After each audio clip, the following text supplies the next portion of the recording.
Hello students, welcome to पाठशाला booster. तो students, हमने अपनी क्लास 8 की चैप्टर फर्स्ट स्टार्ट किया था, the wit that win hearts. तो इसकी हमने लाइन टू लाइन एक्सप्लेनेशन कर ली है। आज हम इसकी समरी करते हैं।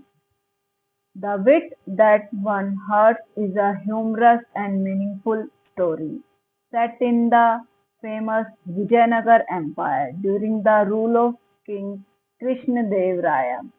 जो ये स्टोरी है हमने पढ़ी थी, ये कहाँ की थी, किसके बारे में थी? विजयनगर के एम्पायर के जो फेमस किंग हैं, रूलर थे, जिनका नाम क्या था? कृष्णदेव राय। उनके बारे में थी।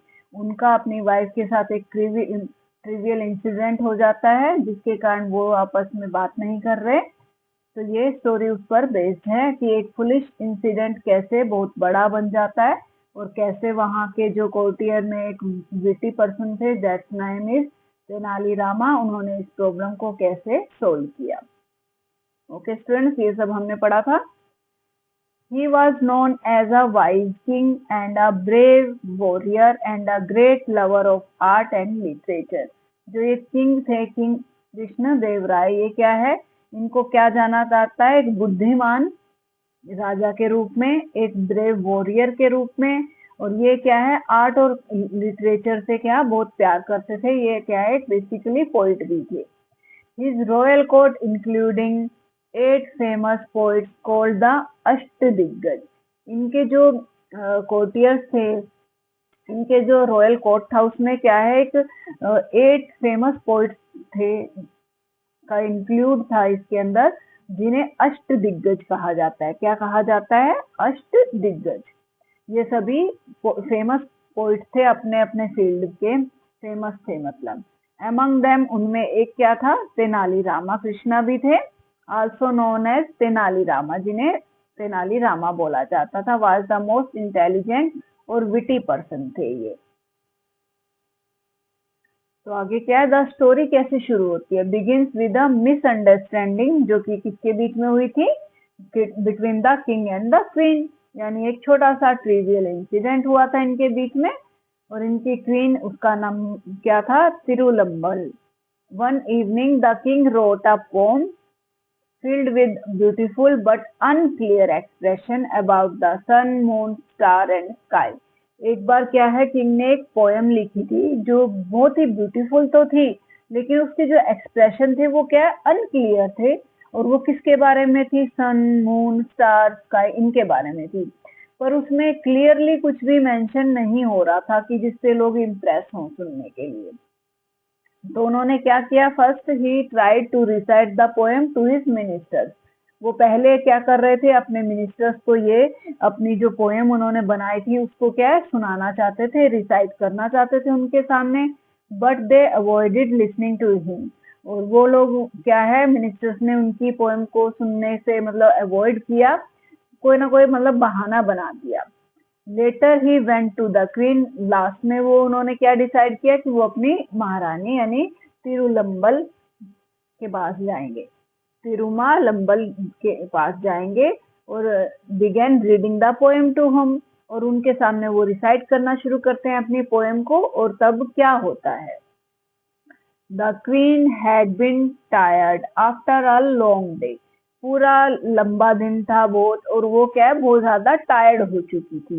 And while listening to the poem, और वो जो रिसाइट कर रहे थे कृष्णदेव राय अपनी पोएम को, तो उसको सुनते हुए उन्होंने क्या किया? योनिंग की, यानी जबाई ली। She yawn several time. और क्योंकि वो बहुत ज्यादा थकी हुई थी, तो इसको इसी कारण से उनको क्या है? बार बार वो योनिंग कर रही थी। तो the king misunderstood her yawning and thought she was insulting his poetry. और उन्होंने इसको डिसरिस्पेक्ट के रूप में ले लिया, जबकि योनिंग तो क्या है? एक नेचुरल प्रोसेस है, किसी को भी आ सकती है। जब इंसान थका हुआ होगा, उसको नींद आ रही है, तो ऑब्वियसली वो यौन तो करेगा ना। लेकिन इसने जो कृष्णदेव राय जी थे, इन्होंने क्या है? उसको इंसल्ट के रूप में लिया। ही बिगैन वेरी एंग्री, और वो वेरी एंग्री हो गए। स्टॉप्ड स्पीकिंग टू हर, और उन्होंने क्या? अपनी रानी से बात करना बंद कर दिया। फॉर मैनी वीक्स, कुछ हफ्तों तक उन्होंने उनसे कोई भी बात नहीं की। She uttered not a single word to her. He avoided visiting her palace, और वो अब पैलेस में भी अपनी रानी से मिलने जाना उन्होंने क्या है स्टॉप कर दिया।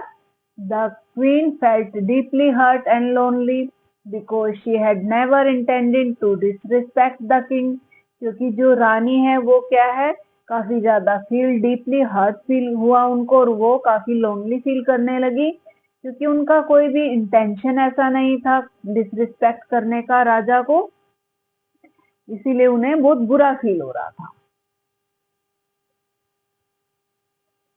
तो unable to solve the problem herself, the queen finally asked Tenali Rama for help. Queen ने प्रॉब्लम को सोल्व करने की खुद से बहुत कोशिश की, पर वो क्या है फेल हो गई उसमें, वो उनकी कोशिश कामयाब नहीं हुई। तो उन्होंने डिसाइड किया तेनालीरामा के पास जाने का और उनसे हेल्प मांगने का। She explain the entire incident to him and requested him to make the king understand the truth.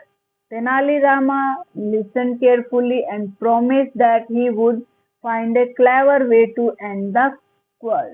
तो जो तेनाली रामा थे उन्होंने पूरी बात को काफी ध्यान से सुना और क्वीन से प्रॉमिस किया कि वो इस कोई ना कोई क्लेवर सॉल्यूशन ढूंढेंगे इस क्लेवर जो ये क्वारल हुई है उसको खत्म करने के लिए। However, he knew that directly telling the king he was wrong would hurt the king's pride, so he planned a smart strategy. तो उन्होंने क्या किया कि अगर वो सीधा जाके बोलते किंग को तो किंग नाराज हो जाते, उनकी प्राइड को धक्का पहुंचता, तो इसलिए उन्होंने एक स्मार्ट प्लान बनाया इस चीज के लिए। The next day, the royal court was discussing ways to improve paddy cultivation in the kingdom. Next day क्या है दरबार सजा हुआ था, जैसे कि आप इस पिक्चर में देख सकते हैं। तो यहाँ पे कोर्टियर्स बैठे हैं और डिस्कस कर रहे हैं, काफी सीरियस यहाँ डिस्कशन चल रहा है, और वो किसके बारे में था पैडी कल्टीवेशन यानी धान की खेती यानी चावल की कल्टीवेशन के बारे में। तो ministers were giving different suggestions about irrigation, manure and farming method. किसी ने कुछ सजेशन दिया, किसी मिनिस्टर ने कोई सजेशन दिया, कि किसी ने बोला कि इरिगेशन को हमें अच्छा करना चाहिए, किसी ने कहा हमें मैन्योर यानी खाद फर्टिलाइजर उस पर काम करना चाहिए, किसी ने कहा हमें फार्मिंग के डिफरेंट मेथड्स को करना लेना चाहिए, अडॉप्ट करना चाहिए। Eight that moment Tenali Rama entered the court carrying a plate of paddy seeds. Tenali Rama क्या है एक साइड में खड़े होकर ये सब बातें ये सब डिस्कशन सुन रहे थे, और उनके चेहरे पे एक स्माइल थी, यानी एक क्लेवर स्माइल उनके चेहरे पर थी। वो फिर आगे आते हैं, सभी ने जब अपने डिस्कशन दे दिए तो वो एक प्लेट लेकर आते हैं जिसमें पैडी सीड्स थी, और वो क्या क्लेम करते हैं, he claim that these special seeds could produce 3 times more crop from that ordinary seeds. ये कह रहे हैं कि जो अब तक हम क्रॉप उगा रहे थे जिन सीड से, ये सीड क्या है उन जो क्रॉप अभी तक उग रही थी उसका 3 गुना उगा कर देगी, यानी ये सीड स्पेशल सीड्स हैं। वो ऐसे बोलता है कि अगर हम इन्हें उगाएंगे तो क्या होगा कि 3 times हमारी जो प्रोडक्शन है वो बढ़ जाएगी। जो अभी हम सीड्स उगा रहे हैं उनकी जगह अब हमको इन सीड्स को उगाना चाहिए, वो ऐसे कहते हैं। तो जो कोर्टियर हैं अभी तक जो तेनालीरामा कह रहे थे उसके ऊपर क्या है हंसते हैं, मोकरी करते हैं। तो courtiers laughed at his strange claim and mocked him sarcastically. यानी अभी तक तो वो क्या है गुपचुप मतलब विस्पर कर रहे थे आपस में, लेकिन वो इतनी लाउडली विस्पर कर रहे थे कि सबको सुनाई दे रहा था। इवन जो किंग है वो भी उन पर डाउट करते हैं कि ये कैसे पॉसिबल है। Even the king doubted him and said, वो क्या कहते हैं that such farming would need special care और प्रोटेक्शन, कि तुम जो कह रहे हो इसके लिए तो स्पेशल केयर लगेगी, स्पेशल खाद लगेगी, सोयल अच्छी होनी चाहिए, इरिगेशन का मेथड भी अच्छा होना चाहिए, तो और इसको प्रोटेक्ट करने के लिए भी काफी कुछ चाहिएगा। तो तेनाली रामा क्या कहते हैं कामली रिप्लाइड, अभी भी उनके चेहरे पे एक स्माइल है, मतलब सभी उसका मजाक उड़ा रहे थे लेकिन फिर भी वो क्या था कॉन्फिडेंट था, और वो क्या है, अभी भी क्या है, क्या कर रहा था, स्माइल कर के बात कर रहा था, मतलब वो अभी भी कामली क्वाइट बात कर रहा था, कोई उसको गुस्सा नहीं आ रहा था।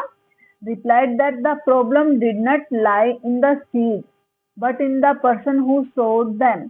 लेकिन तेनालीरामा क्या है, अभी भी स्माइल के साथ बात कर रहे हैं, कामली बात कर रहे हैं, और कहते हैं कि इन की सीड में कोई भी वो नहीं है प्रॉब्लम। प्रॉब्लम किसमें है, जो सीड को उगा रहा है, यानी उस फार्मर में ही प्रॉब्लम है, वो ये कहते हैं, जो उनको उगाएगा।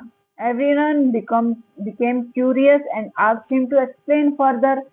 जब तेनालीरामा ने ये बात कही तो सभी कोर्टियर, सभी मिनिस्टर्स क्या हो गए, काफी ज्यादा एक्साइटेड हो गए और क्यूरियस हो गए। क्यूरियस मीन्स एक्साइटेड, यानी किसी चीज को जानने की इच्छा रखते हैं, तो वो जानने की इच्छा रख रहे हैं सभी, और कह रहे हैं कि इसको फर्दर एक्सप्लेन करो भाई, तुम जो कह रहे हो कि आदमी में कैसे दिक्कत है भाई, यानी जो उन सीड को उगाएगा फार्मर, उसमें क्या दिक्कत हो सकती है। तो Tenali Rama cleverly said, if the person sowing the seed happen to yawn while working, seed would scatter unevenly and the crop would be ruined। तो वो कह रहे हैं कि जो फार्मर सीड्स को उगा रहा है, अगर बाय चांस वो मतलब थका हुआ है, या फिर सीड को उगाते उगाते ऐसे ऐसे योनिंग करने लगेगा, तो वो सीड तो इधर उधर बिखर जाएंगे और क्रॉप क्या है, खराब हो जाएगी इससे। तो hearing this the whole court burst into laughter. और तेनालीरामा की ऐसी बात सुनते ही पूरा कोर्ट क्या है, कोर्टियर सभी क्या है, हंसना शुरू कर देते हैं जोर जोर से। Even the king himself yawned naturally without thinking. और किंग भी क्या है, इस बात से सुनकर उसे भी उबासी आनी शुरू हो जाती है। एट दैट मोमेंट तेनालीरामा तो ऑब्जर्व कर रहे थे अच्छे से, उन्होंने जो किंग है उनको यौन करते हुए देख लिया। अब तेनालीरामा क्या करते हैं, at that moment Tenali Rama politely pointed out that yawning is a natural human action and not a sign of disrespect. तो यहाँ पे वो पॉइंट आउट करते हैं कि yawning करना कोई डिसरिस्पेक्ट करना नहीं है। जैसे कि अभी तेनालीरामा क्या है, डिस्कशन कर रहे थे और उन्होंने एक एडवाइस दी थी कि ऐसे से हो सकता है, ऐसे से करना चाहिए। तो इस बात पर जैसे कि किंग ने यौन किया, तो क्या वो उनकी जो एडवाइस थी उसको डिसरिस्पेक्ट कर रहे थे, क्या उसको निग्लेक्ट कर रहे थे, ऐसा था नहीं था ना। तो इसीलिए वो ये यहाँ पे समझाते हैं किंग को कि भाई योनिंग तो एक नेचुरल प्रोसेस है, किसी की डिसरिस्पेक्ट करना नहीं है। और इससे सडनली क्या हो जाता है, किंग को रियलाइज हो जाती है अपनी मिस्टेक। उन्हें वो इंसिडेंट याद आ जाता है जब उनकी क्वर्ल हुई थी अपनी रानी से, और उन्हें अपनी गलती यहाँ पे रियलाइज हो जाती है। ही रिमेम्बर्ड, वो उन्हें याद आता है कि how unfairly he had treated the queen just because he had yawned while listening to his poem। तो उन्हें याद आ जाता है कि उन्होंने कैसे अनफेयर ट्रीटमेंट किया अपनी वाइफ के साथ, अपनी क्वीन के साथ, जब वो यौन कर रही थी, जब उनकी पोएम को सुनते हुए। तो उनका जो बिहेवियर था वो ट्रूली क्या है, अनफेयर था। उन्हें ये समझ आ गया। He understood that she had not meant any insult and that his pride had made him overreact। तब उन्हें समझ आता है कि जो रानी यौन कर रही थी उसका, वो उनको इंसल्ट नहीं कर रही थी, उनकी डिसरिस्पेक्ट नहीं कर रही थी। जो ये सब उन्होंने ओवर रिएक्ट जो किया है, वो क्या है, उनके घमंड के कारण हुआ है, उनके प्राइड के कारण हुआ है। यानी उनके जो एटीट्यूड था उनका, जो उन्हें अपने ऊपर कि मैं तो राजा हूँ, कोई भी मेरी डिसरिस्पेक्ट कैसे कर सकता है, जो मैं कहूँगा वही करना है सबको। तो वो क्या घमंड से भर गए थे, उस घमंड के कारण ही उन्होंने ओवर रिएक्ट किया। उन्हें अपनी गलती का यहाँ पे रियलाइजेशन हो जाता है। He felt ashamed and regret for hurting her feelings. और उन्हें क्या है, अशेम्ड फील होता है अपने ऊपर, और वो रिग्रेट से भर जाता है उनका हर्ट, कि उन्होंने अपनी वाइफ को, अपनी क्वीन को क्या है, उनकी फीलिंग्स को क्या है, हर्ट किया। तो उस इवनिंग क्या होता है, दैट इवनिंग द किंग क्या है, वेंट टू द क्वीन के पास जाते हैं एंड सिंसियरली अपोलाइज्ड और वो वहां पे जाते हैं और अपोलाइज करते हैं अपनी वाइफ से यानी क्वीन से, क्षमा मांगते हैं अपने बिहेवियर के लिए। ही admitted that he behaved foolishly, और वो एडमिट करते हैं कि उन्होंने फुलिशली बिहेव किया, और and allowed his ego to control him, और उन्होंने अपनी ईगो को से बात ले ली थी और उनकी ईगो उनको कंट्रोल कर रही थी, उन्होंने अपनी ईगो को इतना अलाउ कर दिया, यानी उनके घमंड के कारण ये सब हुआ। The queen happily forgave him and said she would gladly listen to him to his poem again. तो जो रानी है उन्होंने उनसे क्या कहा कि जो ये इंसिडेंट हुआ है इसको हम पीछे छोड़ देते हैं और हम मूव करते हैं फॉरवर्ड, और वो कहती हैं कि मैं आपकी जो पोएम थी उसको सुनना पसंद करूंगी। Peace and happily return to the palace. The king and queen thanked Tenali Rama and rewarded him for his wisdom and intelligence. तो अब रानी और राजा क्या है, उनका पैचअप हो जाता है, उनका क्वारलिंग इंसिडेंट जो था वो अब खत्म हो जाता है, वो एक दूसरे से क्षमा मांग लेते हैं, राजा उनसे अपनी वाइफ से, और रानी उनकी पॉइंट को सुनने के लिए एग्री करती हैं, फिर से अपनी इच्छा जाहिर करती है मतलब। और अब क्या है, जो तेनाली रामा को दोनों ने क्या है थैंक किया इस चीज के लिए, और उन्हें क्या रिवॉर्ड किया, काफी अच्छे अच्छे गिफ्ट उनको दिए उनकी विजडम और उनकी इंटेलिजेंस के लिए। तो ये थी हमारी स्टोरी स्टूडेंट्स, और इस स्टोरी से हमें क्या शिक्षा मिलती है, इसका मोरल क्या है स्टोरी का, क्या ये स्टोरी क्या टीच करती है हमको। Story teaches us that we should not misunderstand natural human actions, कि कुछ एक्शंस हमारे क्या होते हैं, नेचुरल होते हैं, हमें क्या है उसको गलत नहीं समझ लेना चाहिए। अगर कोई हमारे सामने यॉर्निंग कर रहा है तो हमें समझना चाहिए, या तो वो इंसान क्या है काफी ज्यादा उस समय थका हुआ है, तो हमें उसको मिसअंडरस्टैंड नहीं करना चाहिए उसके नेचुरल ह्यूमन एक्शन के ऊपर, और हमें ये नहीं समझना चाहिए कि वो हमको डिसरिस्पेक्ट कर रहा है। सेकंड क्या है, wisdom and cleverness can solve difficult problems peacefully.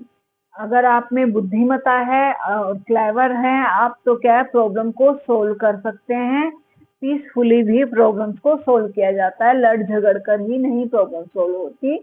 Pride and anger can damage relationship, और जो प्राइड घमंड है और जो एंगर है गुस्सा है क्या है, रिलेशनशिप को हमेशा डैमेज करता है, उससे हमेशा डैमेज होता है, रिलेशनशिप अच्छा नहीं होता, बिगड़ता ही है। अगर आपको अपने ऊपर घमंड है कि आप बहुत सुंदर हैं, या आप कोई भी क्वालिटी लगा लो स्टूडेंट, अगर आप में है तो उसके ऊपर आपको घमंड नहीं करना चाहिए, और कोई आपके बारे में कुछ कह देता है तो आपको गुस्से में आकर क्या है नहीं काम करना चाहिए, ठंडे दिमाग से पहले उसको सोचना चाहिए, नहीं तो आपके जो रिलेशन आपके फ्रेंड्स के साथ या आपकी फैमिली मेंबर्स के साथ वो क्या है हमेशा डैमेज होंगे यानी खराब होंगे। A sincere apologize can heal misunderstanding, और सिंसियर अपोलाइजेशन यानी आप क्षमा मांगते हैं दिल से पूरे किसी से, तो आपकी जो मिसअंडरस्टैंडिंग है वो दूर हो सकती है। तो क्या है, दिमाग से काम करना चाहिए इंसान को, सोच समझ कर। तो true wit is use to help people not to insult them, और जो विटी पर्सन है या हमारे अंदर जो विट है हमको क्या है उसको हेल्प के लिए यूज करना चाहिए दूसरों की, ना कि दूसरों को इंसल्ट करने के लिए अपने उस विट का प्रयोग करना चाहिए। तो स्टूडेंट्स आई होप आपको यहाँ समरी समझ आ गई होगी, और जो इससे मोरल मिला है आप रिमेम्बर रखना, अपनी लाइफ में भी उसे अप्लाई करना। तो स्टूडेंट्स अगर वीडियो पसंद आई है तो इसे प्लीज लाइक करें, सब्सक्राइब करें चैनल को आगे की वीडियोस के लिए, और अपने दोस्तों को भी इसको जरूर शेयर करें आगे आने वाली वीडियोस ताकि आप सबको मिलती रहें। Thank you students for watching my video. Till then bye bye, मिलते हैं नेक्स्ट वीडियो में।